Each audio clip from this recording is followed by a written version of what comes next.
Olá, graça e paz. Eu sou o pastor e professor Éder. Estou aqui mais uma vez para trazer uma palavra de Deus para você. E hoje, na nossa breve meditação, eu quero trabalhar o texto da primeira carta de Paulo a Timóteo, no capítulo 1, quando ele começa a sua saudação e depois desenvolve alguns conteúdos. E a partir dessa leitura, eu quero pensar com você sobre como nós vemos o nosso ministério. E isso a partir de como Paulo, ou como o apóstolo Paulo via o seu próprio ministério. Como nós fazemos o que fazemos, por que fazemos? Bem, vamos seguir na leitura e ver como Paulo vai falar conosco. Primeiro, Paulo, apóstolo de Cristo, pelo mandado de Deus, nosso Salvador, e de Cristo Jesus, nossa esperança. O primeiro ponto aqui que salta aos nossos olhos é que para Paulo o ministério não era algo fruto da sua própria vontade, fruto da sua própria decisão ou resultado da sugestão de alguém, porque alguém achou que seria legal que Paulo fosse apóstolo ou porque deu na telha dele. Não, mas por mandado de Deus. Deus mandou. E se foi Deus quem mandou, logo Paulo deve prestar obediência. E também, se é Deus quem manda, aquele que obedece continuará obedecendo até quando Deus disser para parar ou quando Deus disser que não.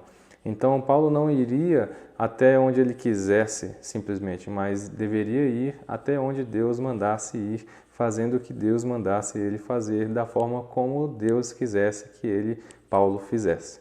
Então, ao cumprir uma ordem, ao cumprir um mandado, é necessário cumprir e fazer da forma como quem ordenou quer que seja feito.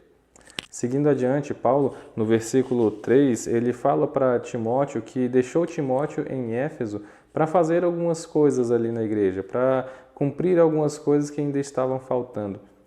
Isso nos mostra que, em segundo lugar, o ministério é algo que não se desenvolve sozinho. O que quer que eu e você façamos na igreja, nós não faremos sozinhos. Não há espaço para brilharmos sós. Não há espaço para uma carreira solo no Evangelho. Mas o ministério deve contar com a ajuda de pessoas que estejam ao nosso lado para nos ajudar a fazer aquilo que devemos fazer. E que sem elas nós não conseguiremos. O Evangelho, o ministério do Evangelho, qualquer que seja a função, qualquer que seja a área em que trabalhemos, deve ser feito com a ajuda, com o apoio, com a colaboração de outros irmãos. Seguindo adiante, Paulo, ao orientar Timóteo sobre o ministério, ele mostra que o ministério, no versículo 6 e 7, ele é resultado de um conhecimento. É necessário saber aquilo que se faz. Paulo fala aqui nesse texto para Timóteo que algumas pessoas se desviaram da sã doutrina e começaram a ensinar coisas das quais eles mesmos nem conheciam, eles mesmos nem sabiam aquilo do que faziam ousadas asseverações. Com isso, Paulo nos mostra que é necessário saber o que se faz.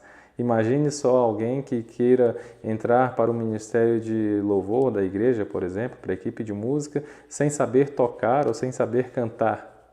Vai ser difícil, né?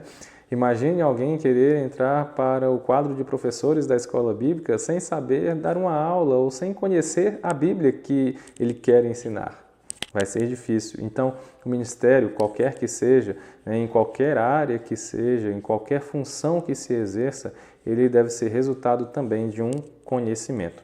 Seguindo adiante, Paulo nos mostra no versículo 12 que o ministério ele é motivo de gratidão. Claro, é resultado ou é o cumprimento de uma ordem, mas essa ordem deve ser cumprida com gratidão. É necessário haver gratidão nos nossos corações para poder direcionar o nosso ministério a Cristo. Para poder fazer, não reclamando, não sofrendo, não de uma maneira rabugenta, reclamona, não, mas agradecendo, com um coração fiel, com um coração alegre, por sabermos que, como Paulo sabia, o ministério confiado a nós é resultado da graça de Deus. Deus resolveu nos dar um trabalho, Deus resolveu nos agraciar com algo para fazer para Ele. E isso nós devemos fazer com gratidão.